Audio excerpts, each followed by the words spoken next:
I'm running up the field here thinking the air is going to be perfect, and it's flyable, but it's not great. And one of the things I did want to do, I want to get a couple of flights on this prop. Now I took this prop, this is one of the spare range-driven props I have. I clipped it to 12 inches of diameter, set the pitch where we set it for all the high RPM running at 11,000, and then put a Phillips entry in it. I'm very curious to see how this is going to work, if I'm going to have any gain, because what I have right now is one prop with Phillips entry and exactly the same prop without Phillips entry. So this should be an interesting test if I can get this done. And it's relatively warm. Believe it or not, it's kind of a nice day in the middle of what has been a real cold, trying to get some flights in days. Well, in testing the undercamber against the no undercamber, I really didn't see a world of difference in them. And to be honest, a lot of things maybe I'm just not perceptive enough. I didn't see a whole lot of difference. But I want to give this a fair shot today if I can. These are props that I was running at 11,000 RPM launch, and the one with Phillips entry, they're pitched exactly the same. One has Phillips entry, quite a bit of it in fact, and one doesn't. So this should be an interesting, add a little data to the data bank if we can here.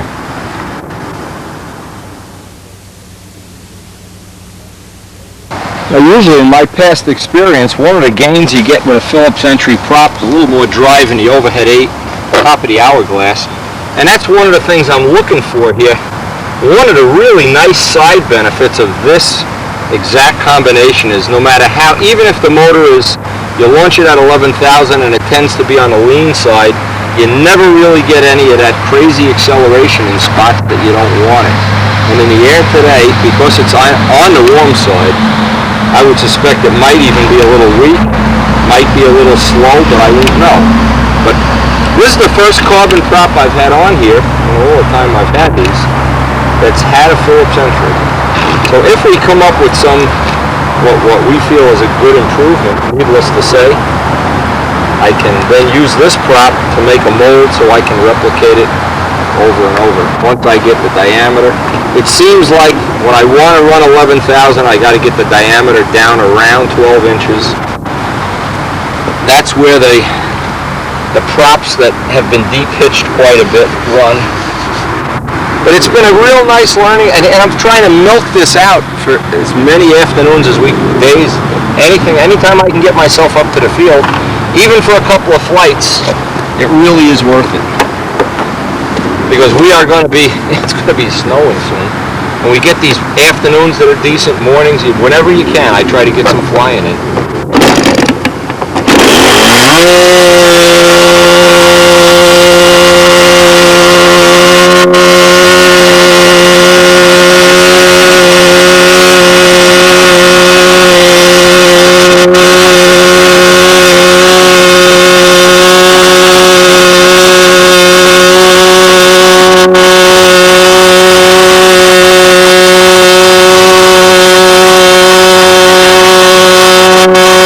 RPM launch, Phillips entry prop.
flight. The Phillips entry side of this was just a little bit on the fast side. Now what I'm going to do is leave this set exactly the way it is. Put the no Phillips entry twin to this prop on. Leave the RPM exactly the same, not touch the needle. Just see if it stays the same. We launched at exactly at 11,000.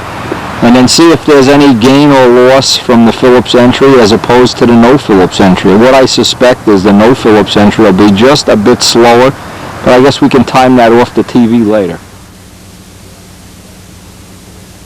The one has no Phillips entry there. This is exactly the way I got this from Wayne. It's under cambered a bit, but no Phillips entry at all. One of the things we did, I maybe haven't done this lately, is typically props come configured or molded with something that looks like that. There's a lot of people may be able to pick up information. And the place you pick up your relative pitch from is along the whole bottom, at least this is the way I do it, this whole bottom side becomes your pitch reference. Now typically that's got a positive angle of attack. And by Phillips entry in the prop, unlike undercambering, an undercambered prop would look pretty much like a glider wing when you're done. This would be an undercamber. A Phillips entry, even a prop that's relatively weak, a lot of times, not relatively weak, it's in effect it's changing the pitch angle because this is its new reference line, is where you've removed the material down here. It's this material that I've removed off the Phillips entry. And so in effect I've increased by this amount. I've made a tiny pitch increase. And my new reference point, even though it doesn't look like, this is hard to show on a little drawing, even though it doesn't look like I've increased it, in effect what I've done is raise that mean average point, and that's known as a Phillips entry. Now, unlike undercambering, and in doing the undercambering and no undercambering test, we used Dennis's props. I went through a gallon of fuel and didn't see any difference at all. I just didn't see anything totally significant. They ran the same lap time, the same RPM. It wasn't a giant difference. But this typically, even a small amount, a couple of thousandths can be, and one of the people I've discussed this with at length when I was doing all the work on Brian Ufa's props and shipping them back and forth in the mail, I would explain to him that even if I just took 10 thousandths off of here, I could see a small difference in lap time. So this is a significant change when you make that change. And I want to get, now the next flight I'll try to record and try to get a clean one without somebody running the motor in the background. Try to get one with the same exact prop, no Phillips entry, then I can go back and forth and compare lap times and see if there's any soft spots in the pattern.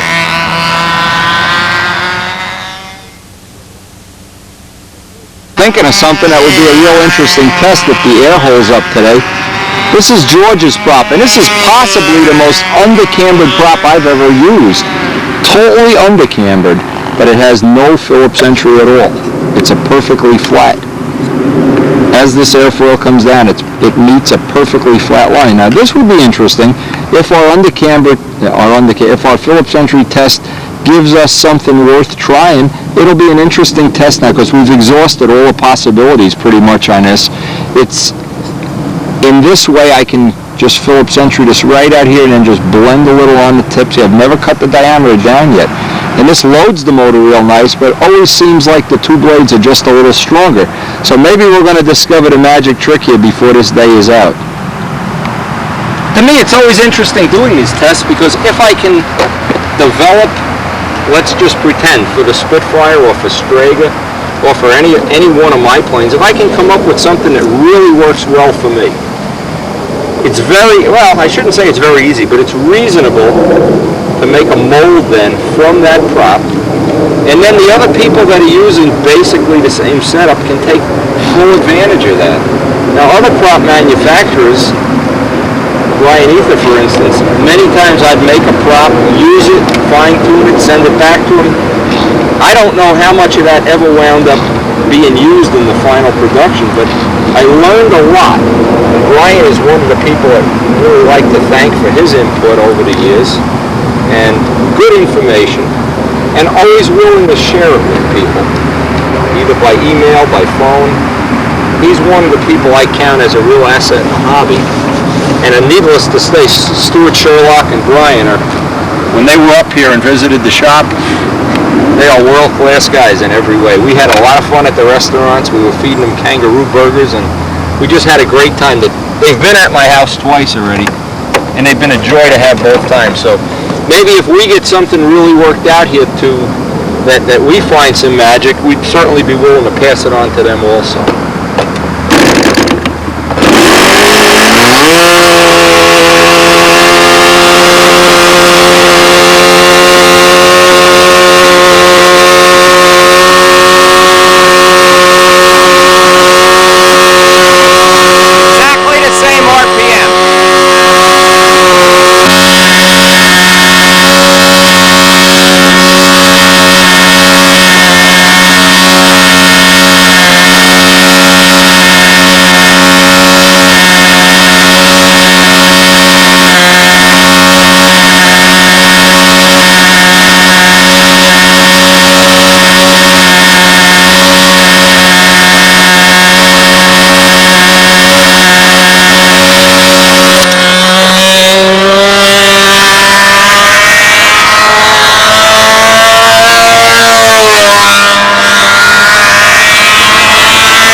really know what the lap times are, but it felt like, and probably was a little fast. In fact, it has to be a little faster with the Phillips entry.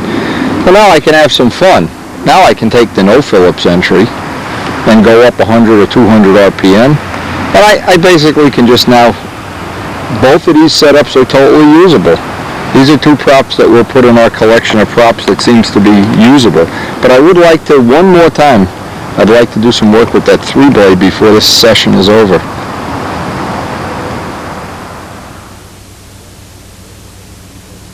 What I want to do, I want to be real careful about this. I've had the pitch on this just real close to being where I want.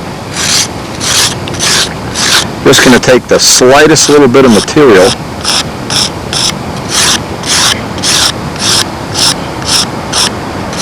and you'd be amazed at how little of a change, how small of amount of material it is, because it changes the whole airflow over the bottom of the prop.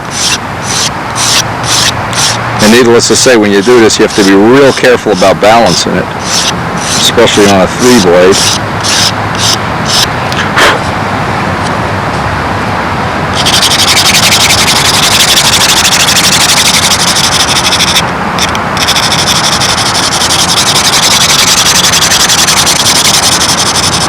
This should be an interesting test, and I do have enough time before we have to leave. See if you can get a look at how much material is actually missing on the front of the blade there. Especially, it's really this last little bit that does all the work. Just the last little bit.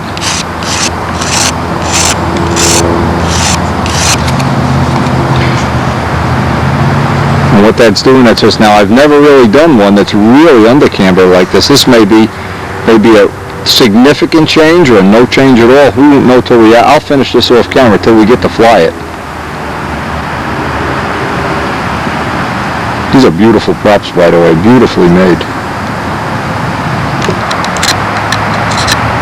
Trying to be real careful out of this last inch of prop to feather this in.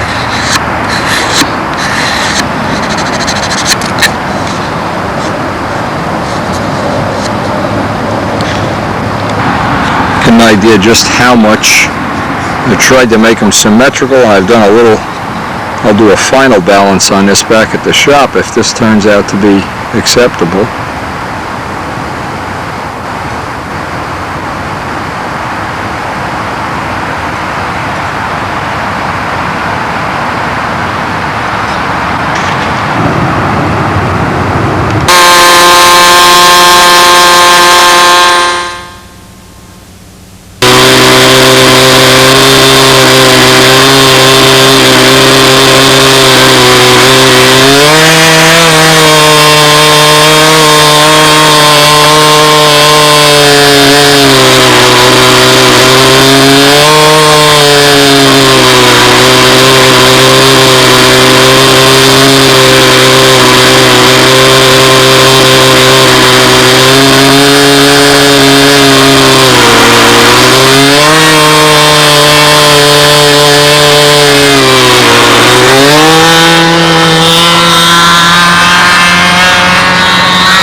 I went back and forth with this prop on 3 or 4 different flights, and to get this lap times right, I had to run it so rich that you can hear it rumbling and stumbling on takeoff.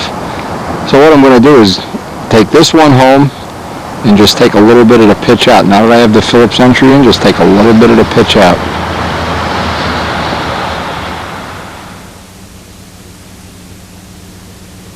What I'll do when I get back to the shop is take a little bit of the pitch out of that through blade. It seemed like it was really loading the motor of that too.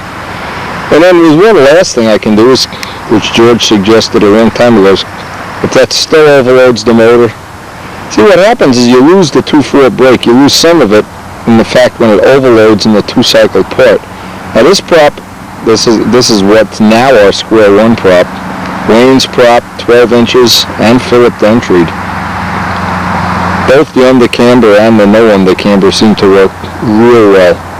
One's a little slower, the no undercamber. The no Phillips entry is a little bit slower, but we have 2 of them now, so which will be real handy for going back and forth.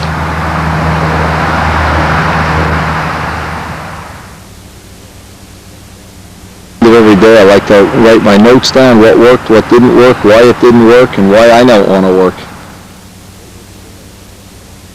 Okay, after taking this all apart, I noticed 2 things are really deteriorating because this cowling's been all chewed up and the mounts should have been moved. I decided as long as I'm going to have a rainy day here, I want to make a better cowl mount, and of course this was never made to be this way. There was a screw in the middle, so I came up with this little ring that I'm going to use as an attaching ring here just to get me through the rest of the season. But it looks like we're going to be molding up a fiberglass cowl for Rich Jacobone, and maybe we can make one that's interchangeable with this. Boy, if there ever was a reason not to make wood cowlings, this is it. They just deteriorate in time. Anyway, today's little operation too, as long as I have this apart, and it's getting so handy to take this apart. I have the original spigot. This is a 250 that George made up, and I'm going to try to open this up to maybe 260, 265. I'll see what the next drill size is, because we really are learning more and more about how far we can push this. Now obviously there's a point at which it's going to be too big, but I don't think we're near that point yet. And every time I open a Venturi up even a little bit, that break to the 2/4 gets better and better and more pronounced. So I think sooner or later I'm going to arrive at what I hope will be a setting that will be a good compromise between too big and too small, but I still feel like I'm on the too small side here.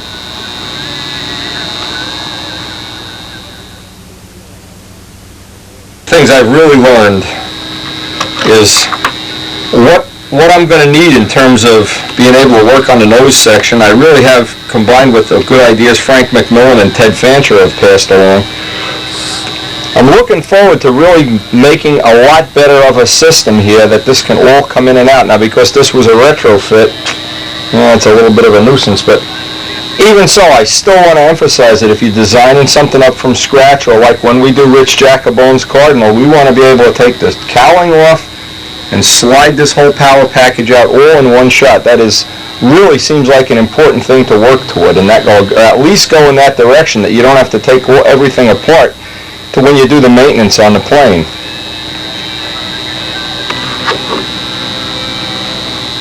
This is the whole thing, is to be able to pull this out all in one piece, real convenient to work on, and be able to put it back both ways without having to disassemble it here or disassemble it anywhere, really.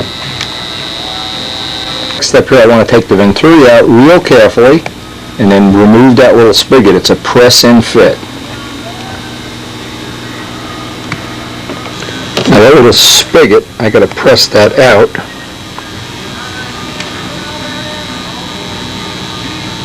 And obviously you don't want that to fall into the engine. Now there's an angular end on this that George put on when he made this. I'm going to clean this all up.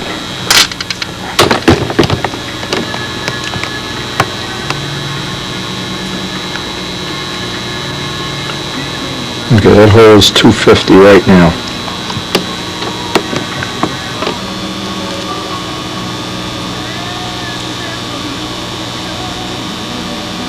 Okay, we're really taking a big jump here. Make sure we have this right. It's over 265, closer to 270. We'll call it 278.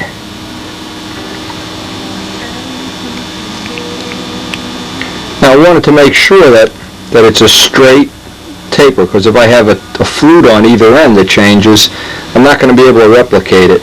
So I want to get the restriction with a straight, and I'll save this drill size. Well, actually it came out 267. 267, 268. Now I have to also put that little spigot back in with the point facing down.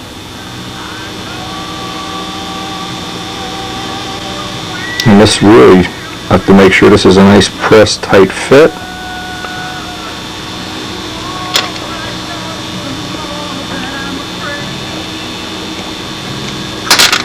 Now I want to take and relieve the bottom of this just a little bit, and instead of using that RTV seal, see if I can get an O-ring in there. It'll just be more convenient when I have to change these from time to time. I put a little relief under there.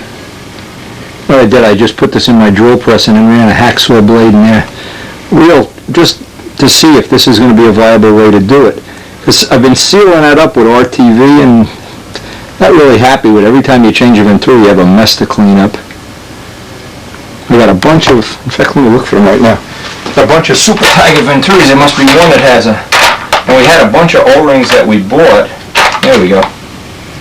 At one time. So now what I need to do is make sure this is sealed. By the way the jet backplate seals with an O-ring is awesome.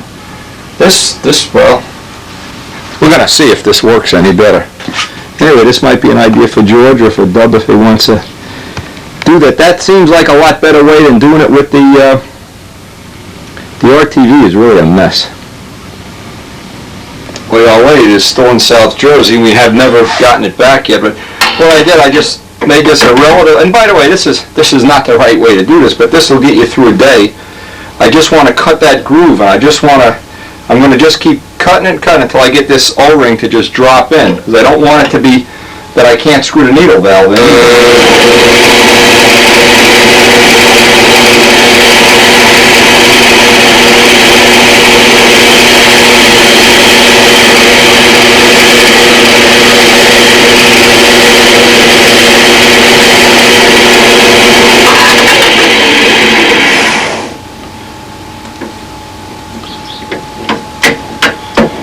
Of not having a lathe, this is better than trying to cut it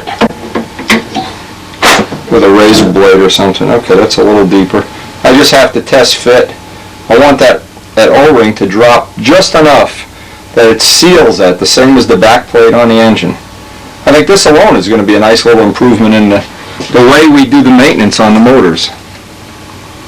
Now I found in my collection of stuff a real thin O-ring. I have thick ones. So, and I know these are available in auto supply stores. They're real cheap. And what happened is now I have one that with that cut, it puts just enough tension on there that it should make a perfect, relatively perfect seal. I'll know when I go to put the needle valve in. But now I have a variation of a thick O-ring and a thin one. and I think that'll seal up a lot better. Now that is a really nice tight fit. I have to put the spigot back in, of course. I mean, what it is, if you took me a few times with the old hacksaw blade to get just the right depth cut, but within a couple of weeks we're going to have our own really precision lathe. We really have a good lathe. Just haven't had time to transport things back here. I think that's going to be a really nice little improvement. Because from time when you're doing testing, once these motors are all set up and you just go out there, you're never going to do this. You're going to do it a lot less often. It isn't as critical, but we've been changing this 2 and 3 times a week, and that RTV just is a sloppy, messy material to work with. But that's going to be real nice. In fact, I'm going to deburr that edge in there so that O-ring sits nice and clean.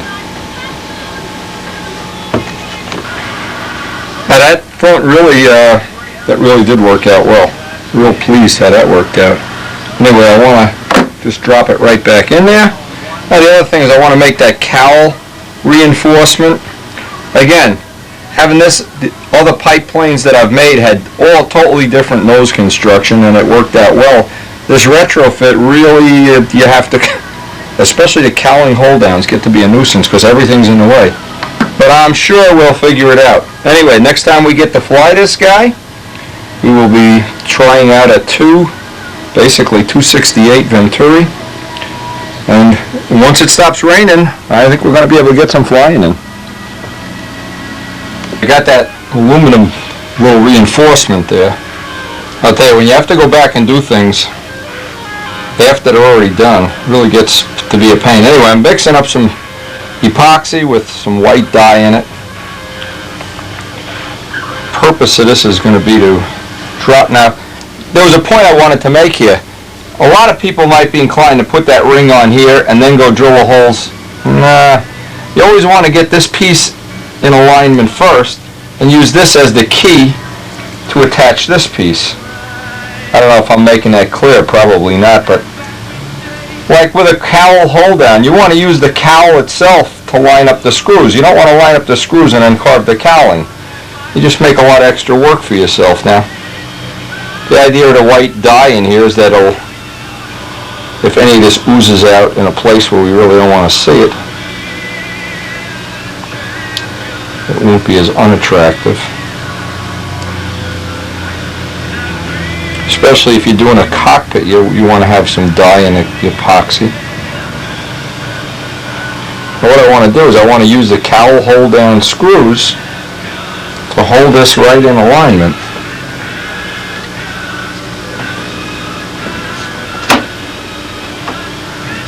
You know, you get this on everything, it's unbelievable. I want to get a pretty good bond going here if I can. Alright.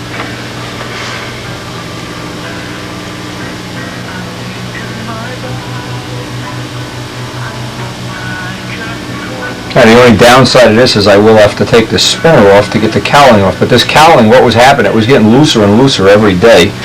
And I really was getting a little nervous that I'd be flying around one day and the cowling had just turned into the space shuttle. Okay, that's good. Now I want to get... Yeah, this is a... If you watch the videos on doing the fiberglass cowls and making up the... With a little screw. Making up all the little hardware for them, one of the things you can learn from that is a way of letting the cowl become its own self-alignment.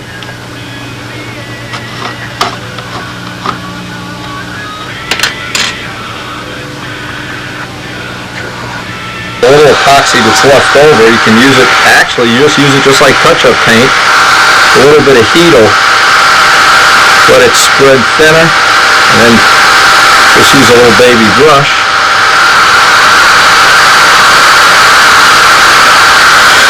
You gotta realize this plane has taken a lot of little nicks and dings and the old warhorse of the fleet here.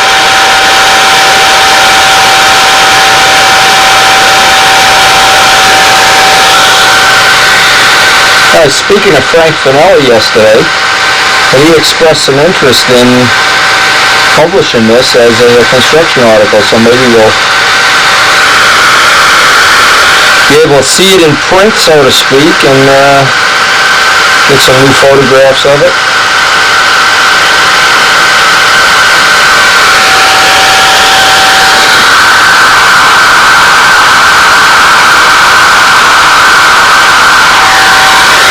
Even though that's not perfect paint, that's for sure, it's still better than having raw wood exposed to fuel.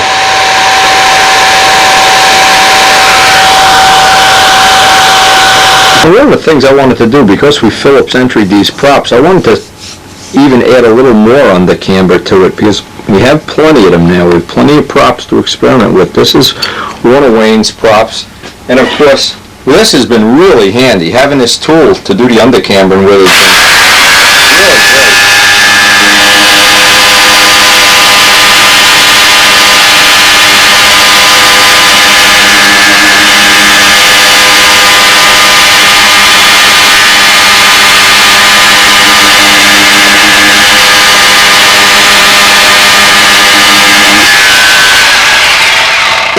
George remarked in his email the other day, he says, I can't believe you pitch props without a gauge. Well, you know, I undercamber them without a gauge too. I can feel that.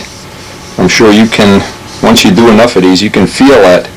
And you can see how thin that's getting. I'm going to work this up and then, of course, move it. But it's that razor edge, especially at the trailing edge, that really makes these props work. And these are launch props. These have been going off at 11,000. Once I do both blades by hand, and they're still rough, of course, I want to go back to the balance gauge and see which is the heavier of the two blades, because I want to do more fine tuning on that one, of course.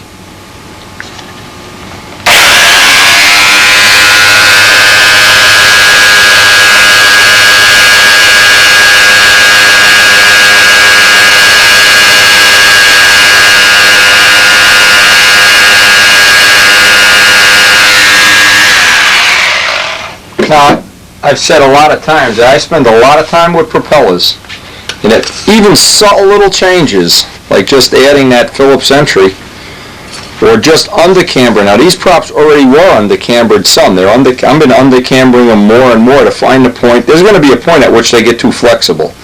And obviously, that you wouldn't want to do this if you only had one prop. But if we arrive at some kind of extreme performance that we can't live without, what we'll have then is we can make a mold from this prop and be able to replicate it.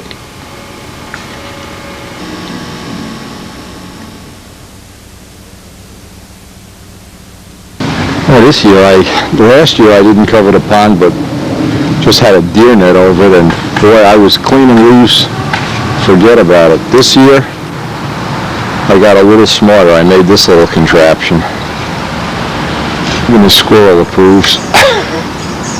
Anyway, a little thermometer shows about 48 degrees this morning, and we're going to try to get some flying at the field, but it's so cold. I am really cold. You can see this little, like a doorway that you get in here. Check this out. And you can see this little, you got to get in here. You're in like the little astrodome here. Anyway, the fish, if you know anything about the fish, you know they're getting ready to go into hibernation here for the winter. They're almost totally dormant.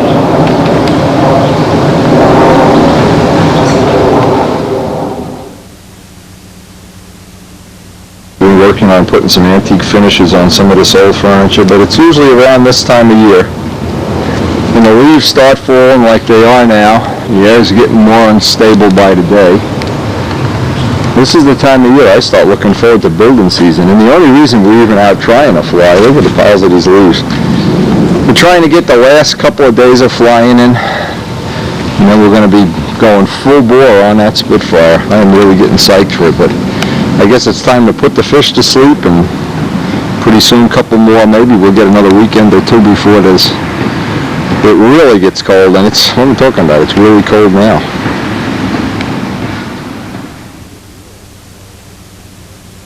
The flowers are at the end of their cycle. And there's a sad thing too we've been working around the last week or so. I've never mentioned it on a tape before.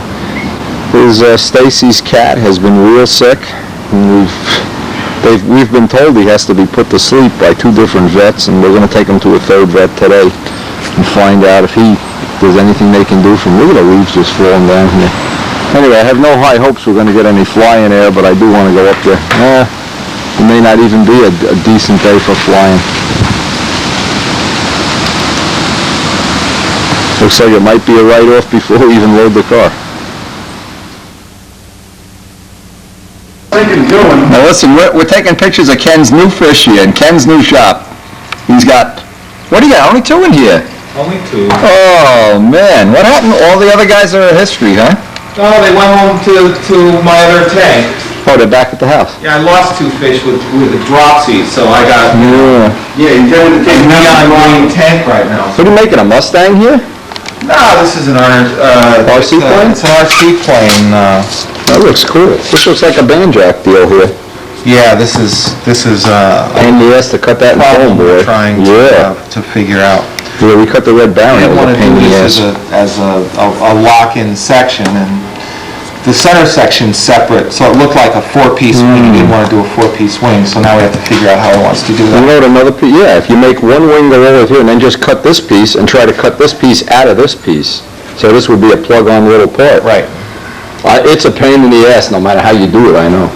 Well, it's possible. It's also possible to do it as just a little. We were talking about doing it as a little wedge piece that goes in there. So, this job, honest to God, I cut this 12 times. You know what you could make out of these little BJ tails? This looks like an old BJ tail. You make scrap out of it. Yeah, right. So. Cut these longer and then trim the last piece off. Did you try that yet?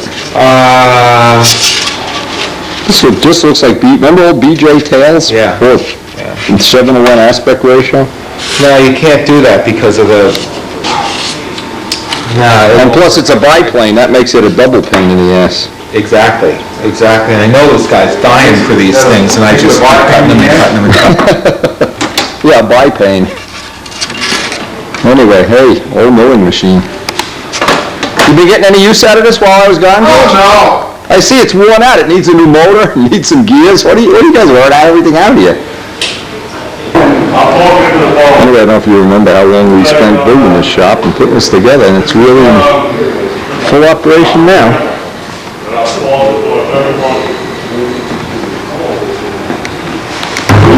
Now we got to go take the kitty to the vet. Look at that, the Empire State Building right in front of us. We're going to be going down to Hoboken. It's the first time I've ever videotaped that. My daughter's apartment is right next door to where Frank Sinatra was born. This row of houses on the main street in Hoboken is where Frank Sinatra was born, and Stacy lives a couple doors away. Anyway, we got to take this kitty to the vet, this baby kitty. This is the world's most expensive kitty, and he's been real sick. They've told us he's not going to make it. Another vet says he's going to make it, so we're just spending a lot of time and energy trying to get him better. Kind of a cool little town.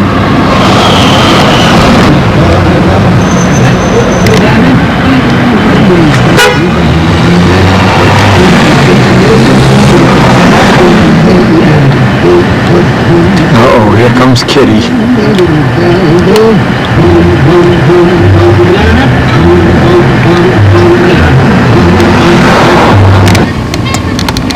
Come on, he's a nice kitty. Hey, so sweet. Is he cute? He's cute. Oh no! He's scared. Oh no! One of my friends, Oscar, that sees all the videos, has, you know, those pet Siamese cats, pedigreed. Poor baby. Well, we're back from the kitty hospital. Look how this thing looks when it's lit up at night. Weird. Hibernating fish. This has been a fish day, a kitty day, and a no-flying day. Look at this. It must be Halloween. Karen's got the little Halloween decorations. What's on the Halloween decoration list today? How's the kitty? Where's Kitty? She's over here. Kitty's over there? Kitty didn't like it in his little animal or whatever he got today. What we've been doing, I think we should take him off appetite sounds because Here's Kitty's face. Sick. Oh, poor baby. Oh, baby. Oh, girl. And he said we should make sure we get a whole can of food in him a day. Half in the morning, half in the evening. She said feed him vodka. It's very important. All right, He said he it's needs very vodka. important. And he hydrated him, he gave him 2 anti-inflammatories. That should, he said. The Jacobone. No, map of Italy. Look at this. What the hell are you bringing me a map of Italy for? Look at this. What's wrong with a map of Rutherford? All right, let's see how you're doing, Toon Pipe King. Look at this. George Aldrich has expressed his deep concern that you're screwing his plane up. This is what I said. That Rich doesn't seem like that good of a builder to me. And he's right. He's right. How did he know? I only spoke with him once on the phone. That's enough, though. Look, Sabatino only brought 2 pies. I guess he can't be serious tonight. That looks like it's going to fit fine. Well, I don't want this cowl. I want your cowl. Oh, hey. The Strager cowl. Hey, how much money you got with you? You see, this is the problem. You're showing me one thing on the video on building, and then You don't have to make that point on there. You can make I it. go out to the flying field, he's got something altogether different. You could put the other style on there. That's okay. Is there any plastic or anything on it? It's raining hard. It's not, you know, you have to take It's really raining out there? Yeah, it's pouring. What were you thinking with 2 pizza pies? Hey, what do you need? Is this big enough? All right, Rich got his wing, and one of the things he asked was how much to blunt the leading edge. Now, let me just focus in on this, like we're doing. I would say that's close. Now, what I like to do, hold it up like this, is I like to see 1/8 of an inch. So now I know where the center is. Do you know what I'm saying? Yep. Now, you put your toothpick in the middle. That's your reference line. Okay, and you're right on the middle. Okay, that's perfect. But if you sand this and you see one side bigger than the other, I mean, you could look down this and see, roughly, I like to see 1/8 of an inch going from one end to the other, and you know you're right. I mean, you're close then. And obviously, take a little block and block sand it. Well, I got this Yeah. sanding block that's this long. Okay. So I You know what they have that's real neat? I'll show you something. For Christmas last year, but one of the things is the little sanding attachments. Now, if you put a little piece of sticky back paper on there, look how nice that meshes up to the leading edge when you do your sanding. Oh my God, is that nice? See, and they got all different sizes, so if you have a big wing, like an RC wing or whatever, you just put that sticky back paper on there. If you want to borrow that one, just give it back to me when you're done. That looks like the right one. But you don't... Am I there? It looks to me You're that there. I'm just, Yeah. I'm there, right? Now, the choice is, it's always better, I just had supper. it's always better, Rich, to be a little bit bigger. Let me show you, this is important. If you're bigger, if you're smaller, what happens, you put 2 notches in the wing. If you're a little bigger, it'll just blend in, and as soon as you see the curve, you'll be fine. And you could buy these separate at Home Depot for about, $1 a piece or something. So if you need to borrow them, just borrow them. Can I borrow this then? Yeah. This is a 3/8 radius. Yeah, well, look how nice that marries right up to the radius there. Perfect. What is this, a sander? Yeah, power sander. Yeah, you don't want to use the power on that. No, you don't need, but the tool, they come with the tool. I know, I saw that. I'm almost there then. Now, Rich, couple of things that I would like you to do before you go any further. Number 1, solder the horn bushings in with silver solder. Yeah, you said that. That's for sure. And then drill them out, okay? And the way he did this is a good way to do it, I guess, with toothpicks or whatever. But I like to wrap carbon fiber right around the whole back of that. Before you leave, I'll give you some carbon fiber to put around there. And I'm ready to put the wingtips on and the flaps. Yeah. Now, the flaps, Did you bring the flaps? no, I have to make them. Oh. I have to make, I didn't start making Make them 2 inches on the end, 3 inches on the root. Don't make them, there's 2 sizes on the plans. Right. Make them 3 inches, 2 inches, and they'll be perfect. Do you have a set of plans here? Yeah. I'm sure you have. Aerospace composites. You know the stuff that we used to use? They're like, it looks like shoelace. Yeah. Look how nice this lays down. Now see, it's got little, like tissue paper holding it together, so you don't have the threads all falling off. Take these 2 scraps. How much do I put on this? You just take a piece, A little piece of this. 1 inch long, and take it on the back of the horn. Sand it first, so it's smooth, and go right around. Sand what? This? No, this. So you don't have this edge.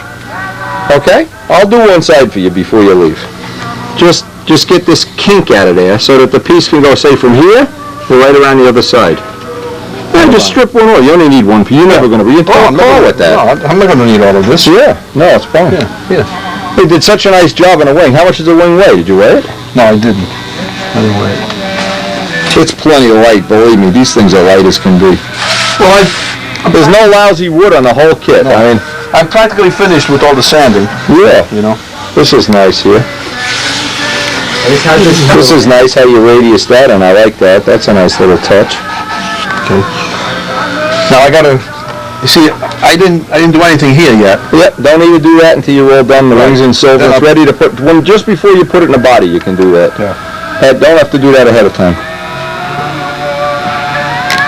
Had you made the mold for your Cardinal, right now, we'd have a mold. But no! No, you're giving me a bad rap. Ah, it's Cooper's No, fault! you're giving me a bad rap on that. Well, you can make a mold now. No, but we're going to keep this one. I'm going to make a mold with this one. He's going to go get, Mine just he's looks going to anything like recarve that. it. I'm gonna make another one. But what you do, when you recarve it and make it, we can make this one and the other one, so you really have two choices then. You just got to... You look at Get rid of mine, that it doesn't tail look end. anything like that.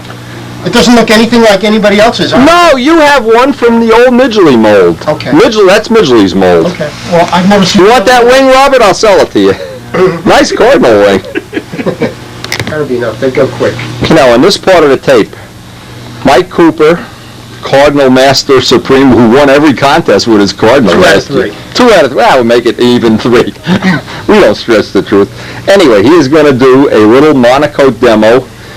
Robert built this plane, I think 90% of it down here on the video last year. This is a Brodak Cardinal.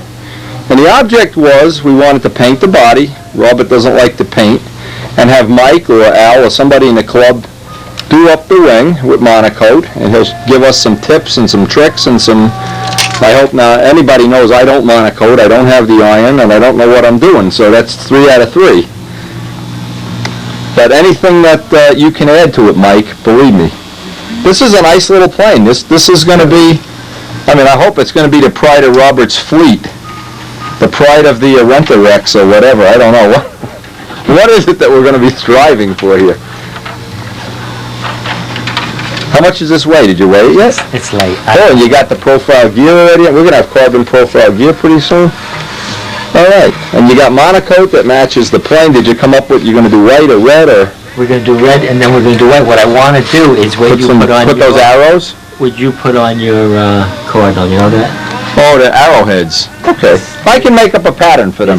That's what we need a pattern for that. Did you see Brodak's paint job? Right. He wants to do it like that.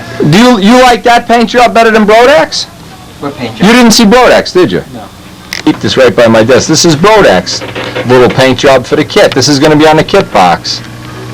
I think you should make that out of white just like Brodak did. I think that's cool as hell. And you can put the bird's head on there and everything. It's even the right colors.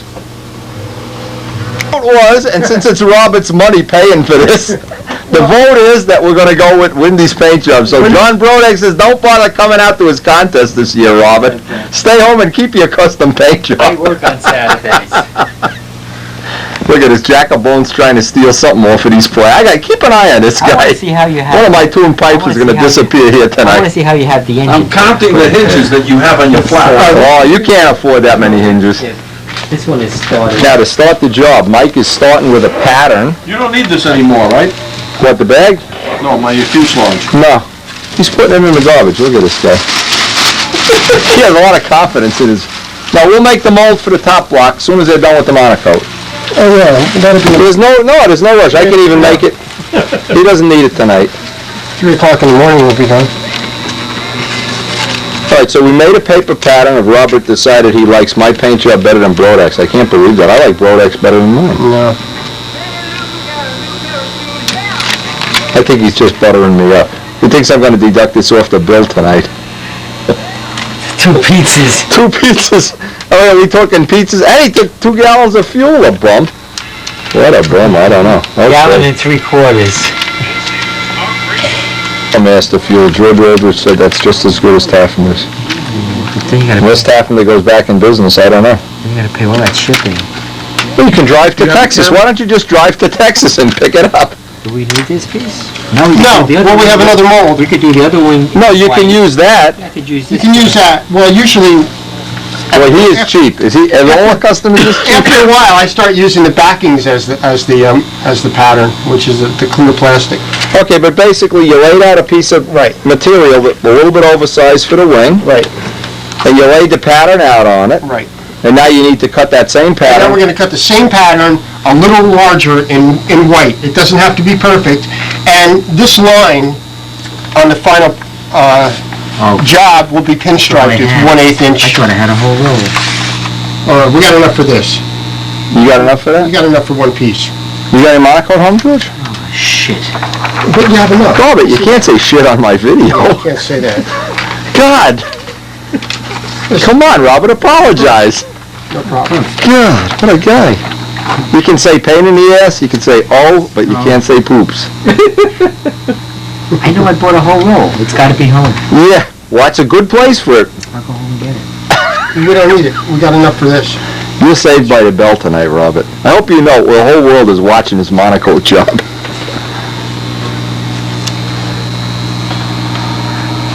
Like I said, and I'm not aware of this either, being a non-Monokote person, that if we took this piece of white and just laid it out over the red and ironed it on, bubbles all over the place, right? Small stripes, like 1/2 inch wide, you can get away with it, you know. Okay.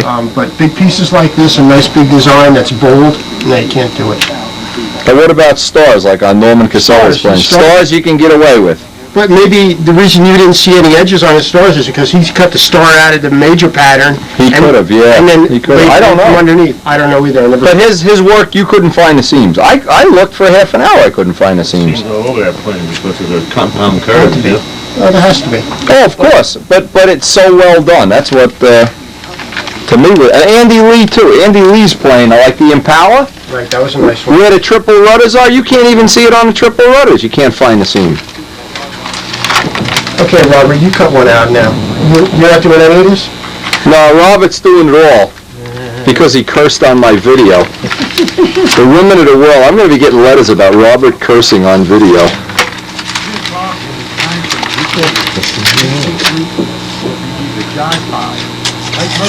Tell them, they know what it means, if they use the word, what do they think that is shape about?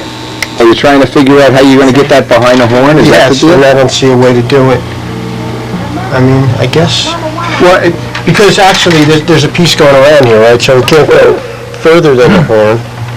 I can't. I'm gonna use Is it better to Monokote it and then put the horn It's on it? stationary. See this piece here. Right, there's a piece of metal wrapped around there. Yeah. I'd say, in this case, we're gonna wind up taking a piece of Monokote and slipping it down there. We'll get as close as we can with this, and we'll try.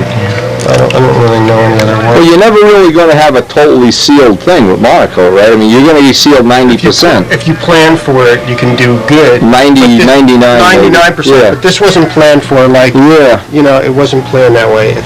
And you say you can't take the Monokote and walk up on the edge of the paint here? I think we're gonna try. We're gonna see. Yeah.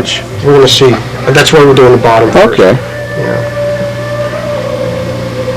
But this strip is cut so that we have at least 1/4 inch of wraparound, top and bottom. Okay. You always do the trailing edge first? Always- That's your... right. like- Then you lay your piece right on here. You don't have to make a cut here. You do the trim here.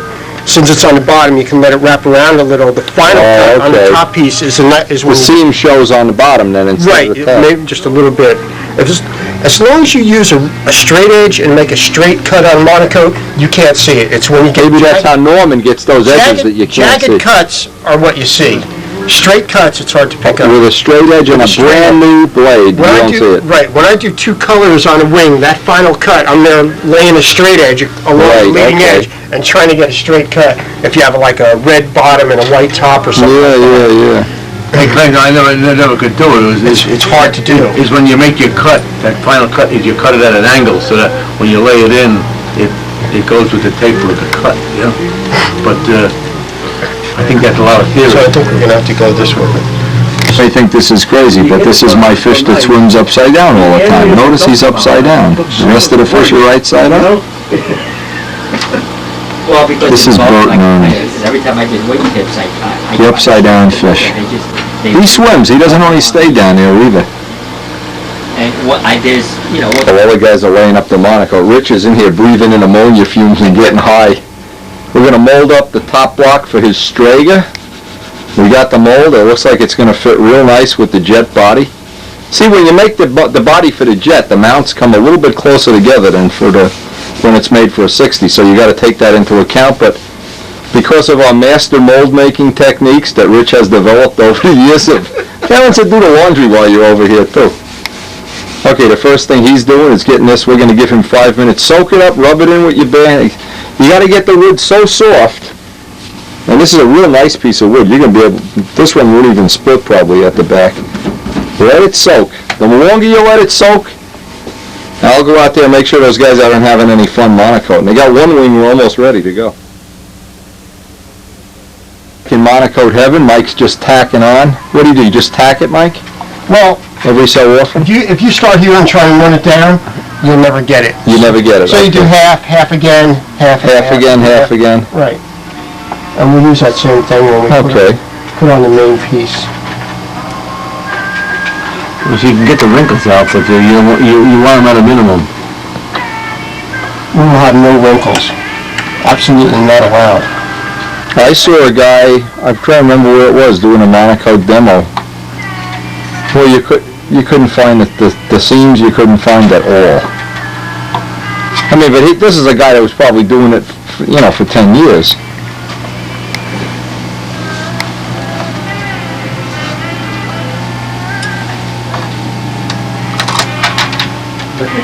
And back and forth. Rich has got this under the hot water. You're already starting to make a little birch bark canoe out of it. That's it. You can get the little bit of it. As much of the shape as you can get in now, the better it is when you put it up on a mold plug. And of course the mold plug is made that it has a wire at the parting line.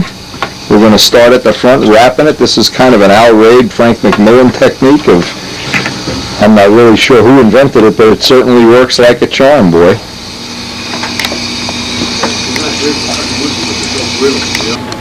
Okay, now when you get to the back, we've got one pin holding the thing centered. When you get to the back and this gets too thick for the mold, you just take a brand new razor, which we already got over there. You should put a little bit of tension on it. Squeeze it with your bare hand as you're working your way, like you're working it out. And just like making a mummy. We'll go see how they're doing over in Monokoteville there. Just go to the point where you have to start trimming it, and then trim it so nothing hangs out below the bottom of the mold. And the whole trick of the mold is that wire piece that goes in the joint. We have this all on video for anybody who wants to make their own top block molds. Real easy to do. Believe me, anybody can do it. And you're going to make that original carving anyway. In the time it takes you to hollow that out, you could make a mold. And then you can make unlimited pieces. You know what I mean? There's never a reason not to make a mold. It's just crazy.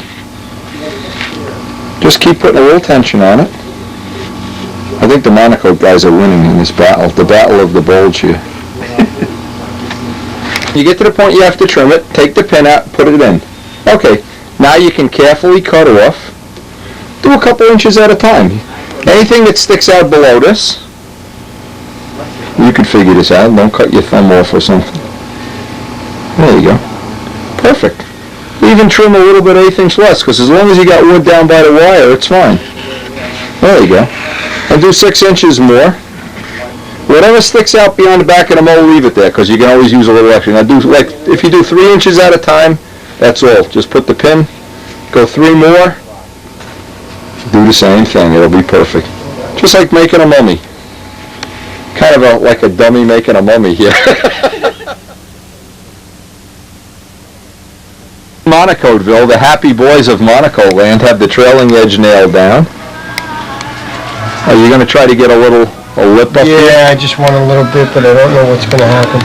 See, this is the kind of stuff I never could figure. I could never be comfortable doing Monocote knowing that there's going to be a place where it ends and the paint begins. How do you seal that up?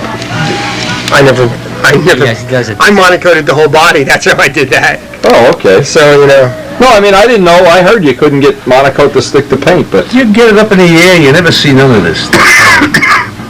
I'm trying to figure out what we're going to do in this little nook and cranny here. That can, Trying to get that to stick back there? yeah, I just wanted to see. Well, Robert said I hit the paint with the iron before, and that did that. So, No, that's his poor workmanship. he blamed it on me, and, I It could, was Wendy. Wendy, he... You notice I don't let Robert cut my hair anymore. He gives me one haircut, that was the end of his career. My ear was bleeding at the end of the night. yeah, I can see it. Don't put that on tape, Wendy. I never cut your hair. Was that your choice or mine? If I cut your hair, you'd look good. Ooh. There you go. My wife doesn't want me looking too good with all. Plastic surgery? She says I need a facelift and liposuction. All right, that's working good. Get the Yeah. iron exactly to the paint. yeah. Just keep it a little bit away from the paint, is that the deal? Yeah. I think if you put the Monokote onto the paint, It's okay. and just hit the Monokote, But don't lay it on the But don't paint. touch Right. the paint with the heat. right. Okay, that makes sense. And this Monokote matches the paint so well. How's the dummy making a mummy back here? The rummy making a dummy? I don't know. All right, that's good. Rich, it doesn't. This part you're going to cut off anyway. Doesn't even matter. Doesn't matter, huh? And if it splits, don't worry. You fix it. If it doesn't split, you don't even care. No, it did not split. Okay, you need an extra. You got Because the enough. dummy made a good mummy. Now, if this was winter and you had the heat on in the house, just put that up by the heating vent. It'll be dry in 20 minutes. But let it sit. I like to let it sit 24 hours, 2 days. Take it home. Bring it back when you're done. Okay. And when you're done, next time you come by, I'll trim it and we'll fit it. It'll be fine though. It's close enough. You won't even need any shims or anything in that. That'll just pop right on there. Room. The only thing you can't do is put it right out to here. Oh, okay. So Robert's got to pick some alignment points now. We got, Well, make this line here parallel to the... how far back? Pick a spot. How far back, you Yeah, mean? fool around with it. Look at it, fool around with it. What can we line it up with? I'll tell you what we'll do. We can line it up with the gear, like... I like to do this. When I make a real cardinal, I make the alignment from this point to the trailing edge, and then this point to the trailing edge. Just take two numbers, measure it off.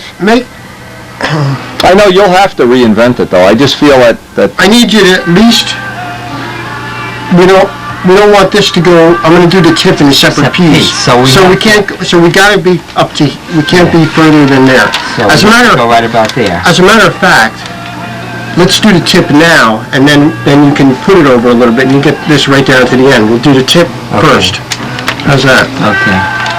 And that would be, So the trick is you always put the wingtip piece on first. Boy, that's coming out nice. How come when I tried to do this years ago, it all wrinkled up?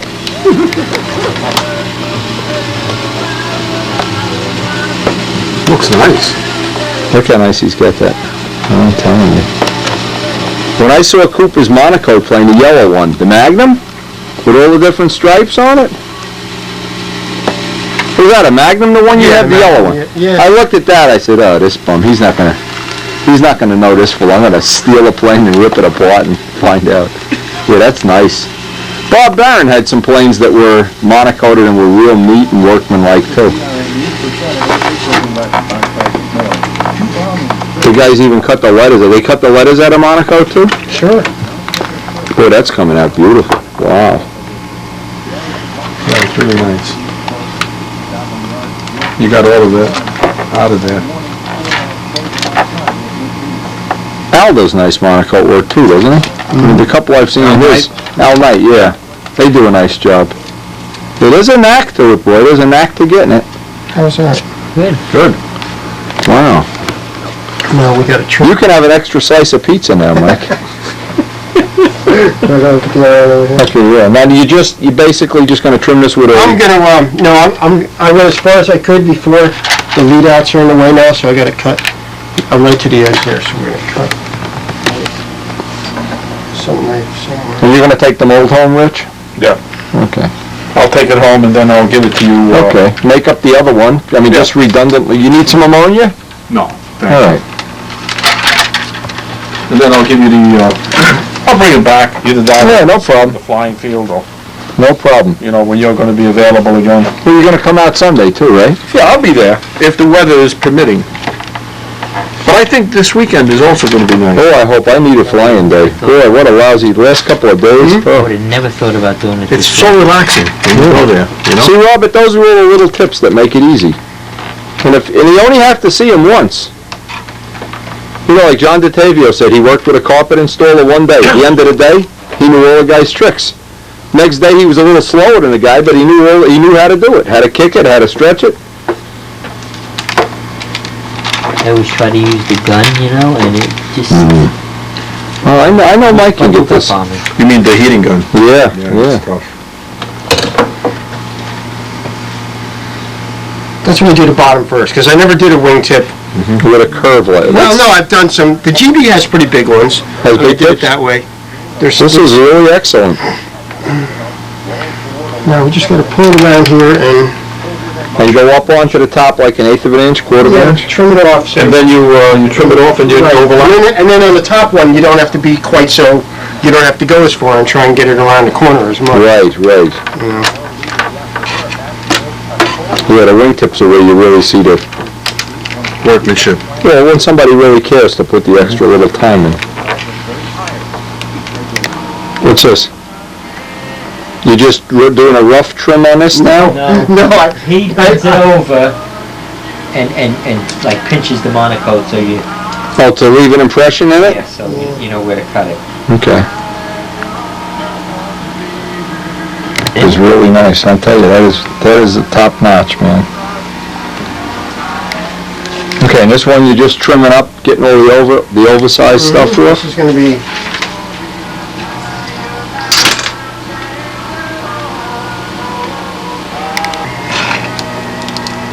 So you want to get that, you're just laying it up on top of that I want piece? this piece to go on, the only overhang I want everything to fit just perfect. Okay, so you're making like a pattern. We're gonna have it, so we have it exactly where Robert likes it. He's using this rib Okay. as a reference, Okay. and we have that, have everything. Now, one more cut, we're gonna take off as much as we can here, and the only part we have to worry about, it's almost nothing to trim.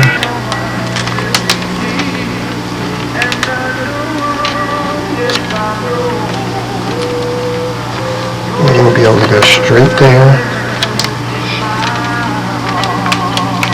The idea is to get it that there's no 2 layers of Monokote in any place? Well, Or as few as possible? as little Monokote as possible. Okay, I got you. And that's The idea is to get just an overlap of maybe 1/16 to an eighth of an inch? Yeah, well, this we had to go a little further here because he wanted the pattern all the way Okay. out to there. But if that pattern wasn't there, you just I want would have cut it. anything? I would have cut it. It's really not that much. You Okay. know? And instead of I like a straight line. You're not going to see a straight line. If you cut it funky just to accommodate this, you would see it. But we have a straight line there, so we're good. So a lot of this trimming and stuff you can do, I mean, Yeah. before you actually nail it down. Yeah, I like to get it. Especially, you don't want to mess with this edge again. You don't want to have to run it across there again. You don't have to do it now. Get one perfect. The only one that you're going to have to do is this, and we're just going to cut a little off the front when we wrap it around. Now like this. You didn't tell me about that. Little piece that was going around the edge and you just want to nail it down? Yeah, but it's still too much there.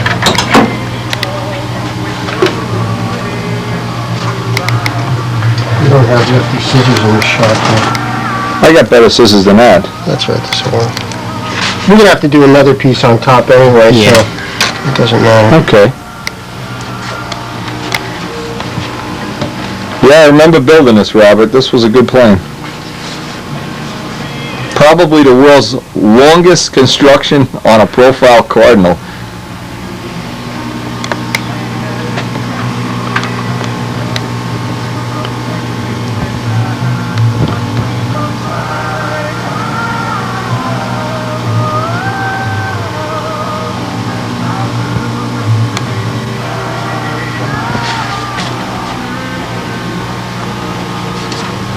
Okay.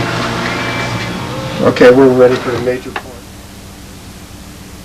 so you do a little dry fit first. This has to be right to there. This corner is where it all starts.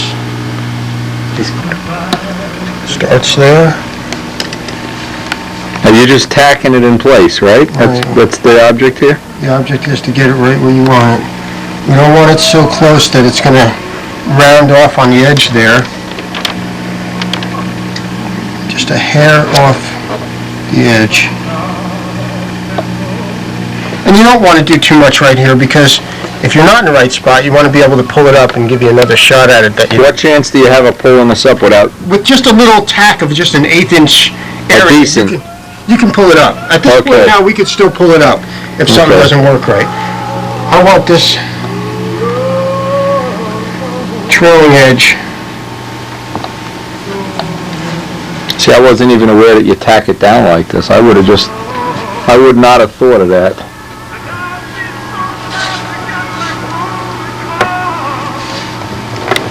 Now this I'm pulling pretty tight. Not tight enough so it wrinkles, but just tight enough. Just get as much of the wrinkle out of it as you can. Without stretching it totally out of shape, because we have a pretty good... Well, you got a real nice fit.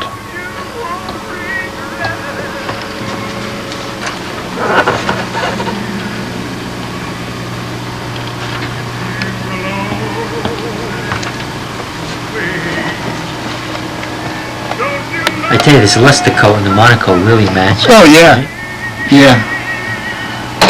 Well, they make it to match on purpose, right? I mean, that's the whole idea. Yep. Now, what product is this? Luster coat? That's the paint paint, is luster coat. And Okay. It's all top flight products. All top flight. So the same company makes it. Yep.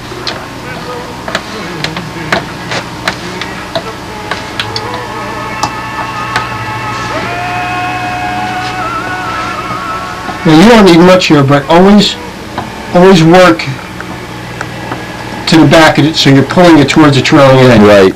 Right. Like start from the middle and work your way toward the edge. I see what you're doing. We have enough on here now. It's not going anywhere. Pennsylvania, it's Ted. Like my show because it's good. Disagree, you may get nervous, you might even get excited, but you'll like the show. You'll find it exclusively right here from 2 to 5 weekday afternoons on WKEG, your conversation station. With guests and with you, I make it abundantly clear why WKEG is the great communicator from Ohio and West Virginia.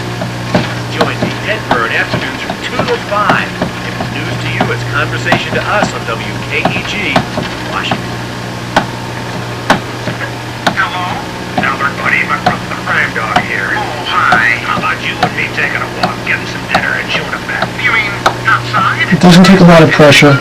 I'm just putting the iron on it. I see what you're doing. Flat. Just think about one reason. You're a And delivery right man. in here. Going out Same thing here. can't be afraid. So what do I do? I'll tell you what Irene Tate did. Seems her neighborhood had more hoods than neighbors. The welcome wagon did not make a stop there. There's not on this one. Okay, Mike's got it all tacked up. There's nothing here. You want to try to get the reflection of the...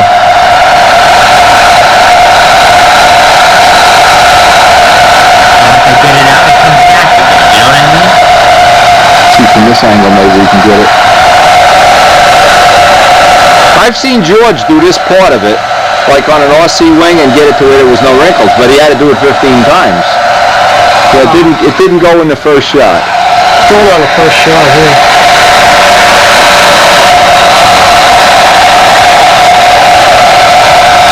Oh, that's really coming right out.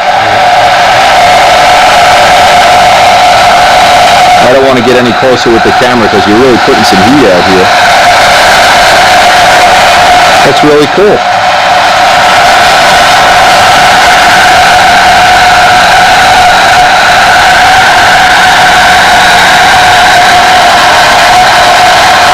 Truly good, truly good. See, now the advantage is when guys are in a club, just make an example up. Somebody wants to do a Monokote demo at one of the club meetings or something, and a guy misses the demo. You give him a copy of the tape. That's it. That's awesome. What do you think, Robert? I'm impressed. This Mike knows his stuff. Nice, huh?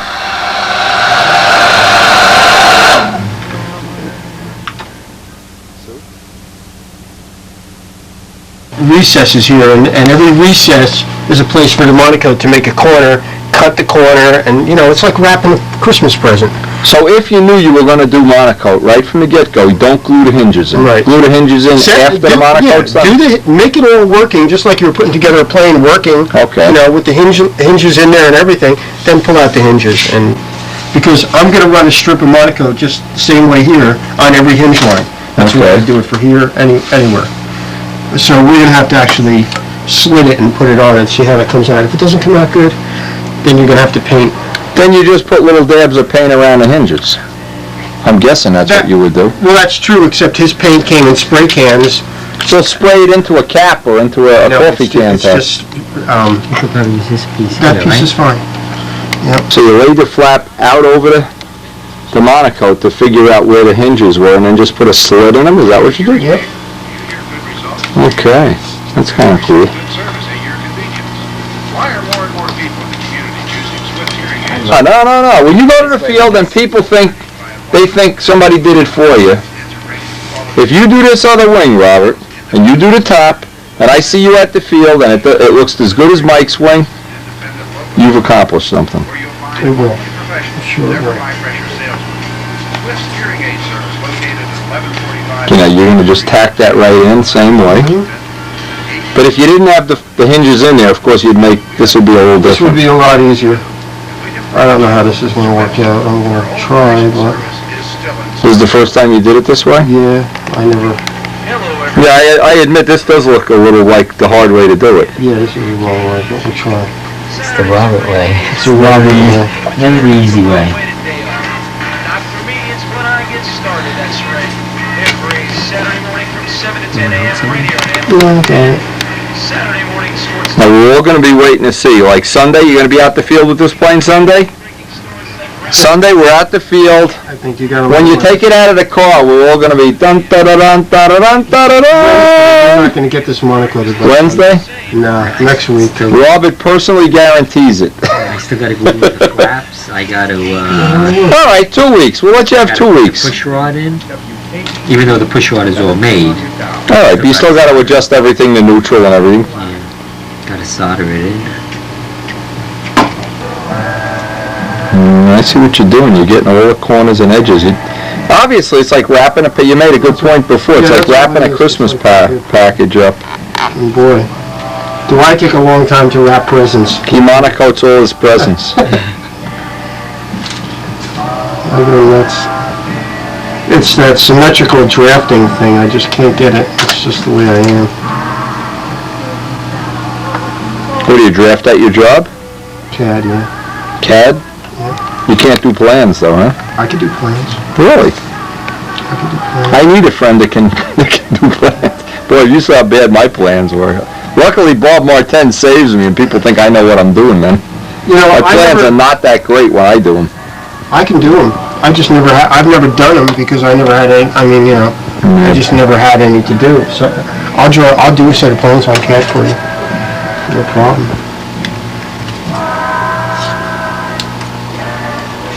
Well, you heard it out there. Anybody that would like Mike to do it. Really? How nice, you volunteer, you know? It's on tape, too. Yeah, on tape, yeah. These scissors, Take the good ones. I don't know which the good ones are. I just, Neither one of them are good. The black handle ones are a little better.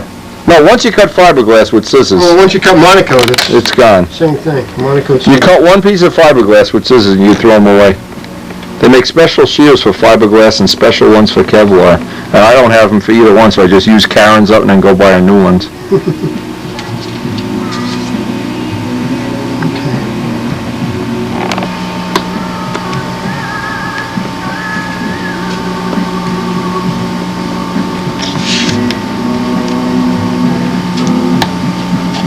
You gotta admit that wing does look good, Robert. Oh, it's great. Look for one, especially when I put that little trim on it. Had your doubts, though, didn't you? No, I never had my doubts.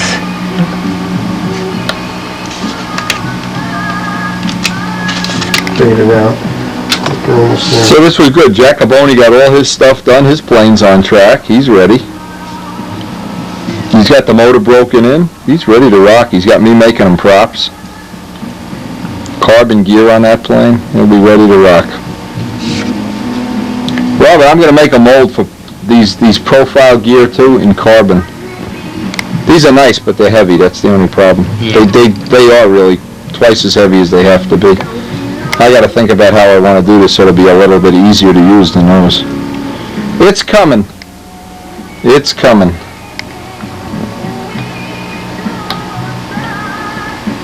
Yeah. What you're trying to do here is put a perimeter around the whole thing, like a picture frame, and then you're just going to try to cover the two.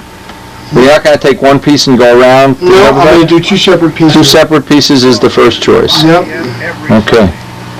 Try to follow the Monokote If you try to logic do here. one piece, wrap it around, you'll never come with all the angles.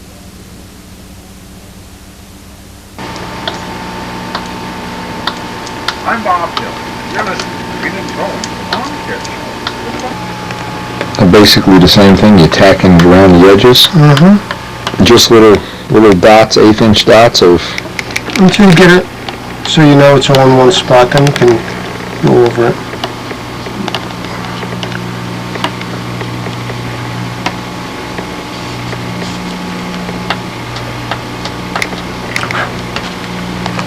And then...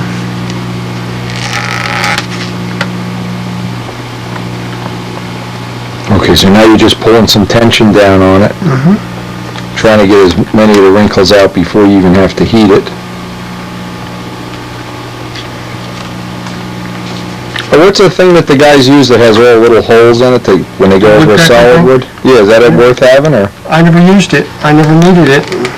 I never had a problem with It puts little pinholes in the wood? And to let the gas escape, but I never had a problem with that. I don't know.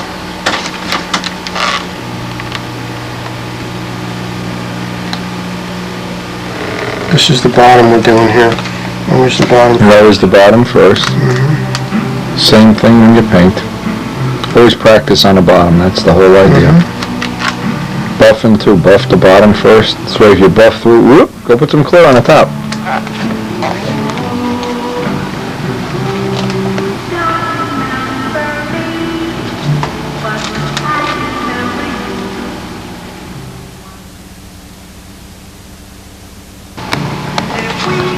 Okay, this just seals the edge. Mm-hmm.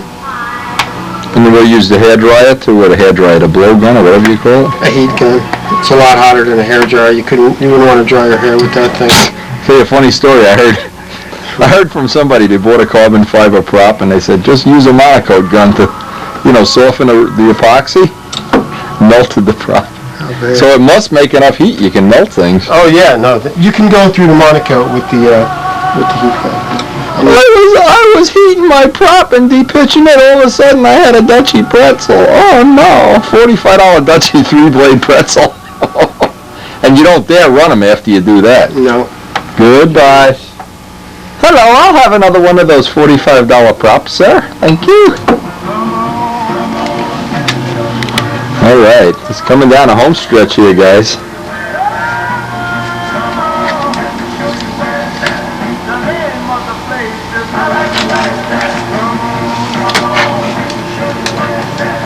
I'm sure to the RC guys that do this all the time, there's no big deal to this. But I'll bet there's a lot of guys that have painted and never done a Monokote job. I ought to try to do one for George maybe on one of his RC planes, just to get my hands wet on this.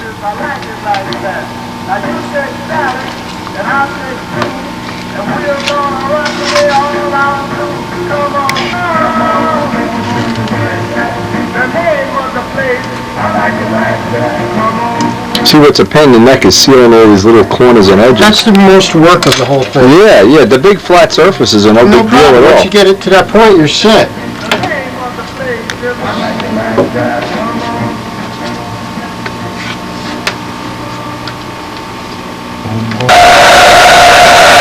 That's amazing how the wrinkles come right out, huh? You know what's funny? I was watching them. There's a marina down by the Hackensack River where they pick the boats out of the water and they take this... It's okay? They take a giant tarpaulin, cover the boat, and then heat shrink it. Yeah. With a gun, but it's bigger than that. Maybe it's the same gun, only bigger. And the stuff shrinks right around like the whole boat gets plastic wrapped for the winter. Oh yeah, that blue stuff. The blue stuff, yeah, shrinks right down. You're going to have to redo that one.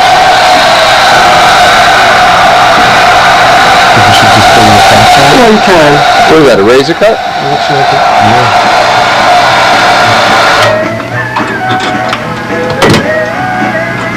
I mean, yeah, we can put a patch on it, but... It's on the bottom? Yeah, it's on the bottom. It's on the bottom. We better make note of which wing you did and which wing Robert did, because we go to a club meeting, we don't have to... We'll have a show and tell. In case Robert decides he wants to take credit for the good wing or whatever. You trying to say that when I do it, it's not going to Oh, taste as good? no, yours might be better than his, and then he'll want to take credit for your wing. Right, now you're making a little palette. This is a good thing to show on the tape. You can bet all the beginners are going to be beginners. I'm going to be having trouble with this. Cut the corners off. Trim the corners so you don't have any points. That's it. Trick one. If you could, the perfect thing would be a circle, radius, right? yes. A radius, yeah. Okay. You just nail that down? I think we're going to try and heat it now.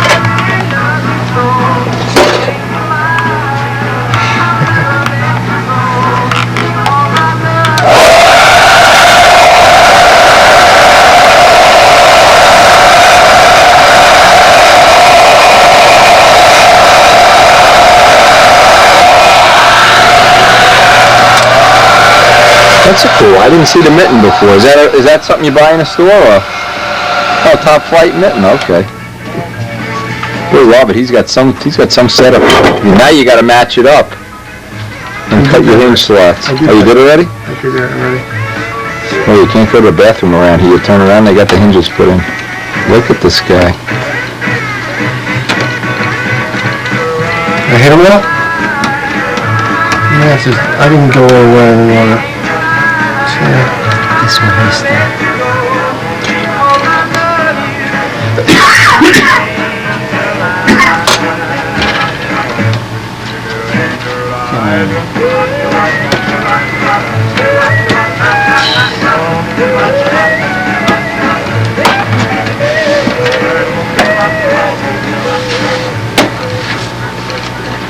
It's always easier when you're doing this is start by the horn, get the horn one in, and then work your way out. If you start at the tip, the horn kind of holds it up. Now obviously, you always want to monocote before doing the hinges. If you put the hinges in first, you know what I mean? You're really stuck. Gotta open that cut up a little bit? Yeah. Home sweet home. When you're ready to remodel your kitchen, replace your old furnace, or build a new deck, Like to start at this and then bring the flap in. I would say that's pretty good.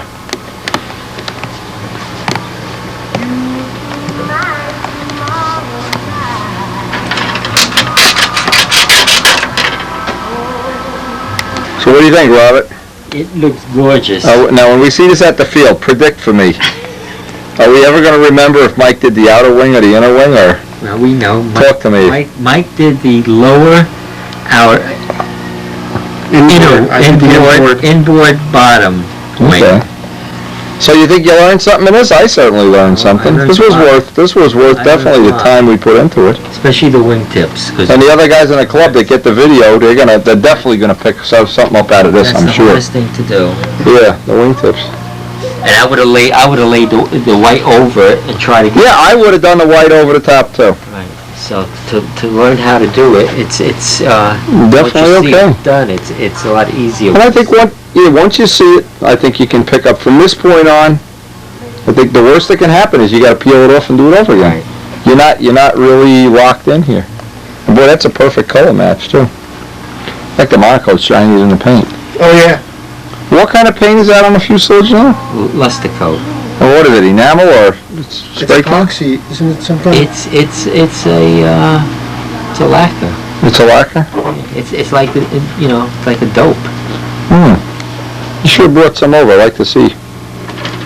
I don't want to put it on your plane, but put somewhere where we could test it. All right, I think you guys deserve a slice of pizza. Or two. Or three. Or a whole pie.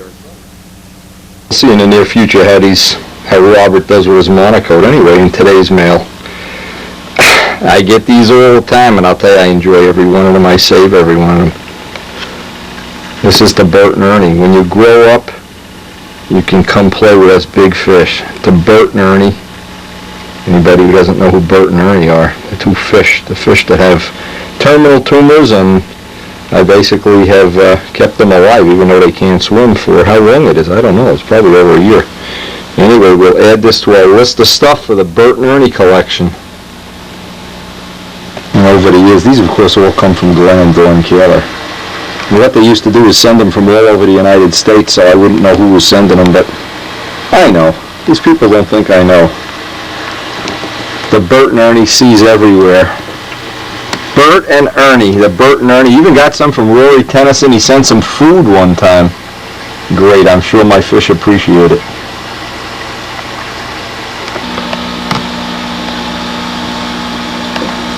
Yeah, thanks for sending us the card. I think I'll do a loop just to show you how happy I am. Look at this, an outside loop. Look, I have trained fish. You believe this?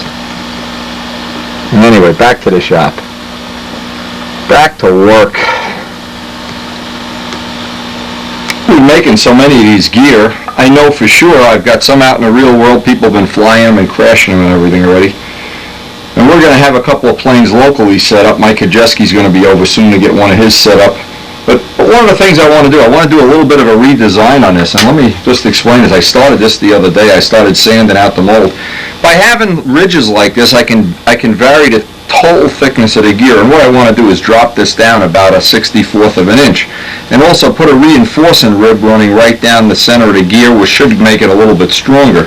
Now, again, this is the kind of thing when you have a wood mold, this is very easy to do. If this was a steel or an aluminum mold, it would require machine shop work. Instead, I can just take a sanding block and sand this down.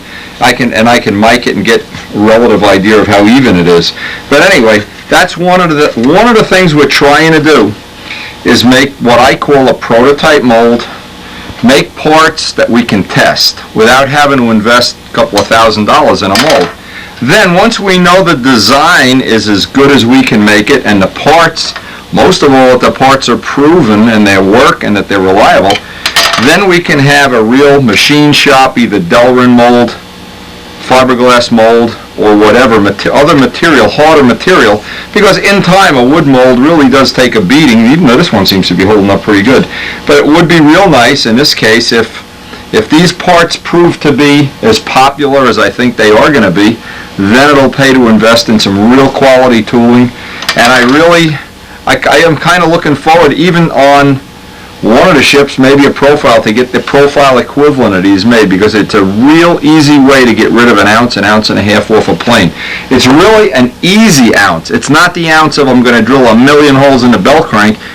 And this is an ounce that you can take 2 screws out, put 2 screws on, and the whole plane's an ounce lighter. It has a harder inside turn, and it should land, in theory, land better anyway. So I'm going to lay this out, and I want to cut that little groove and then get the mold refinished while we have some time for the stuff to dry.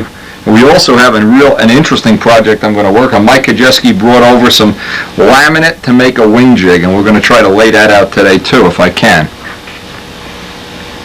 Laid out my little reinforcing rib where I want the rib to be in yellow tape. Now I can put the outline of the wood that I don't want to remove in a different color tape and peel out the yellow piece, and that'll be my guideline. Moved that original line around a few times. The reason for this would be I can keep a little extra material in here, make it thicker for where the axle nut will mount this way. Gives me a little guidelines. The idea with this is you can keep going back and forth till you get it right. If you were to go make the mold up right off the bat without testing this, and then you spent a couple $1,000s, let's say, and then what happens is, oh gee, the part's wrong and we can't correct the mold now. Well, that's what happens in the real world, is now you have to eat the parts, or you have to try to convince people that your original design, which isn't so good, is good. So, and with this kind of a program, we can adapt. We can make small changes as need be, and we can constantly upgrade the product, so it's always in a state of evolution.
that just roughed in. Now we have several choices of radii. This one's a little on a small side, but we can see how we like it once we get this in. Put up a new piece of that sticky back paper, get it in the machine. By the way, we got this for Christmas last year, and there's just so many choices of, there's so many ways of using this. We don't even know half of them yet.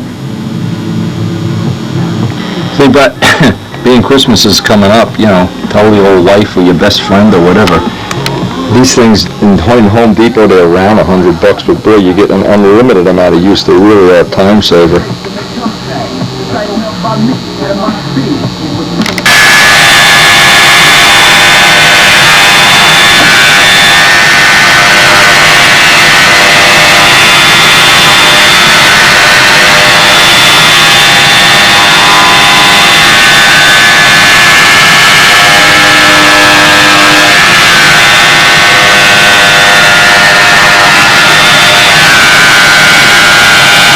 You can just take the piece out of the machine, put a smoother piece of sticky back paper on, and put a final finish on there. Now we'll harden that up with some thin CA, come back and sand it a few times.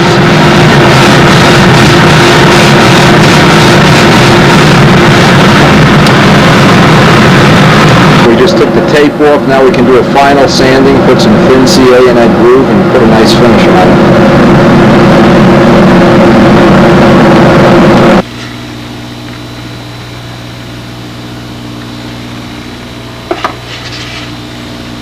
Now, usually you can do this with thin or medium, it doesn't really matter. You just want to harden up the wood, and then I want to go back and re-sand it out.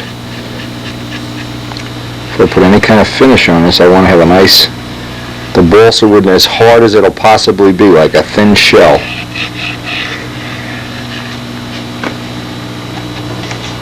Now you can see there's still some low spots where the CA sits down low, and you know those are the ones you have to fill, so the easiest way is to just put another coat of CA on and get out that old Porter cable and sand it back down.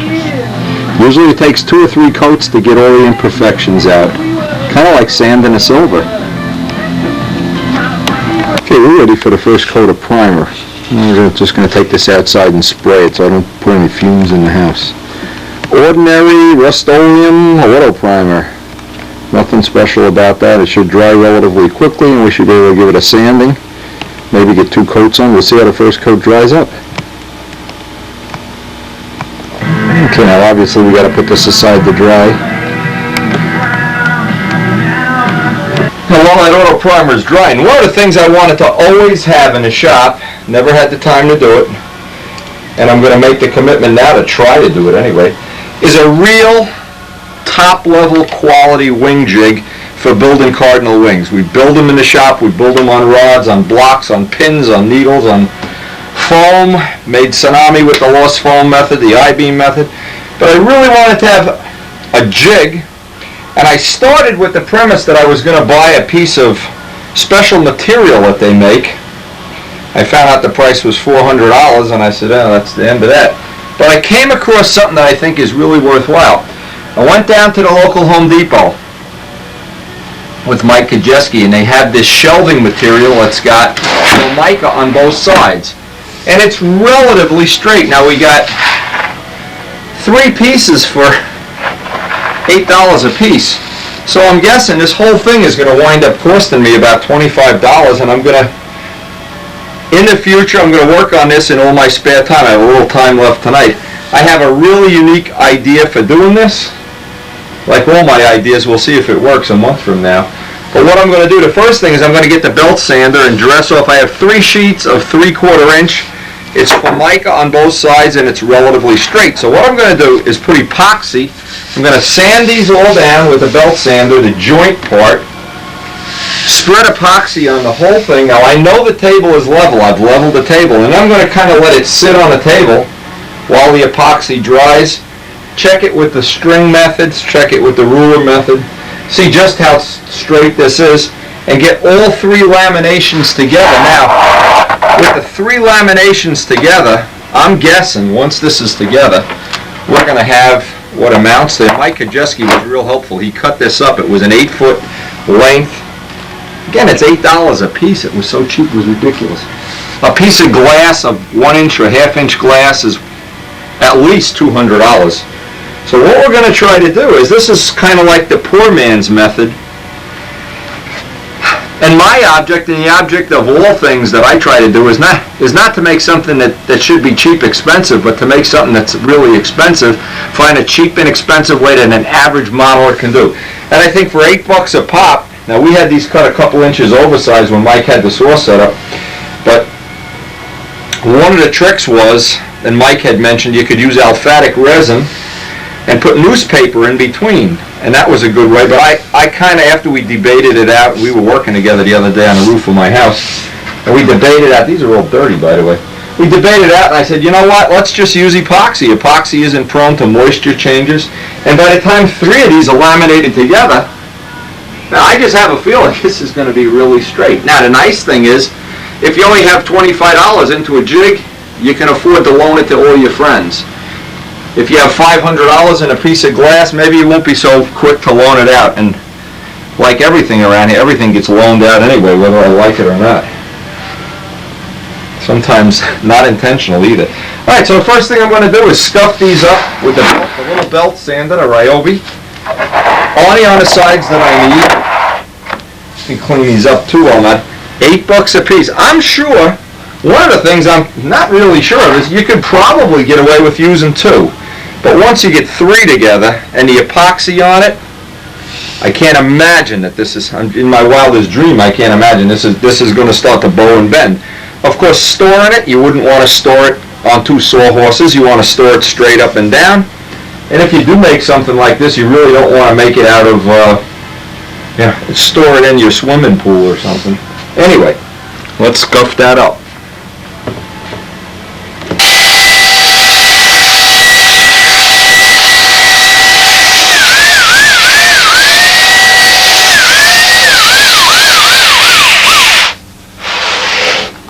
Next step I want to do is take some M600 on the scuffed up pieces so we get the best epoxy bond possible.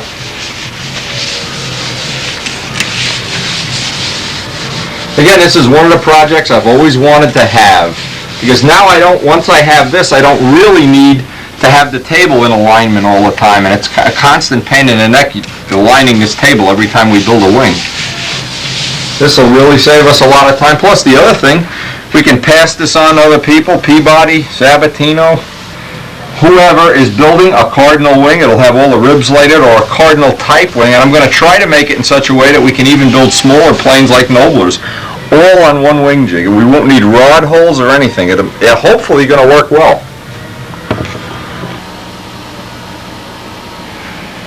Now I like to use real slow drying epoxy here. Slow drying. The idea that this is not going to dry for an hour or so. And the reason for that is I want to be shimming it, jigging it, if it's not totally straight when I'm done. I want to purposely make an X pattern in the epoxy, because once I clamp these together or squash them, it's not going to be easy to pull them apart, believe me. And then I'll let this sit overnight before I go on to the next step. Make sure the epoxy's mixed good, put an X pattern in it. For doing any laminates, that's the best thing. And we'll see if see if it lives up to our wildest expectations in about 2 days. Anyway.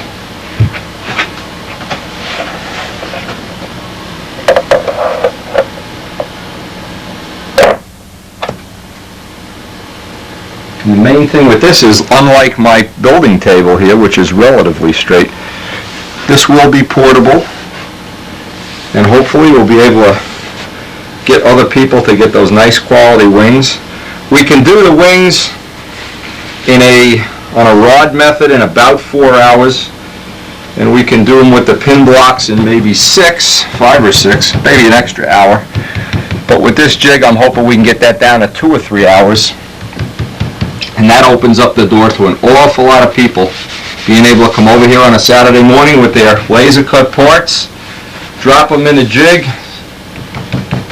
or even, hey, I never thought, bring the jig out to Brodax, and Bobby did a demo of the Lost Foam. That was nice. George did a Nobler wing. We can do a Cardinal wing right out there. be one of the possibilities we have. And the thing is, like with a jig is just like a mold. Once one person crosses the pond, everybody can get across real easy. Once one person builds the jig or builds the fixture, I know Billy Warridge loans his fixtures out to people like Bob McDonald that have replicated his plane. Well, once you do the legwork, everybody benefits. And I use this slow drying epoxy because I got my 48-inch straight edge that I know is real straight. Now, a lot of people, I've seen some people that were concerned about 1/1000th of an inch or something, and I don't get into the thousands. I mean, you can make yourself crazy. But another good way, if you don't have a real good straight edge, is to use a piece of string. Dental floss, by the way, works fine. Just go corner to corner. And if you see you have space in the middle, you know the bow is up. If you see you pick one end up and you don't have a space until you get the end up, the line is straight, you really can make yourself crazy though. I mean, this is perfectly within range. So I think what I'm going to do is put a bunch of cans on top of this, get something that's heavy here, and just put this aside to dry overnight. You can stack, you don't have to go crazy, that's for sure. Another double check, and it's always good to have redundant double checks. The old eyeball, because we're really concerned with how it's gonna dry.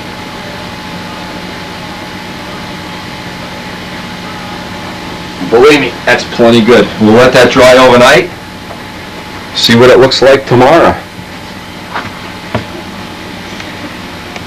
Always good to sight it. Nothing beats being able to sight it.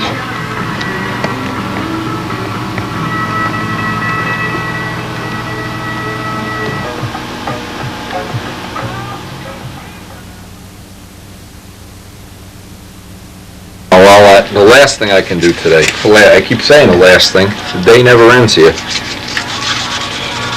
I want to wet sand out this primer. It's been drying for a couple hours anyway, some amount of time. Just find the high or the low spots, the bad spots. M600, flush it off with M600. 1200 sandpaper. And then what I'm going to do is put a coat of black Rust-Oleum on here. Reason for using black Rust-Oleum, ready for the black Rust-Oleum here.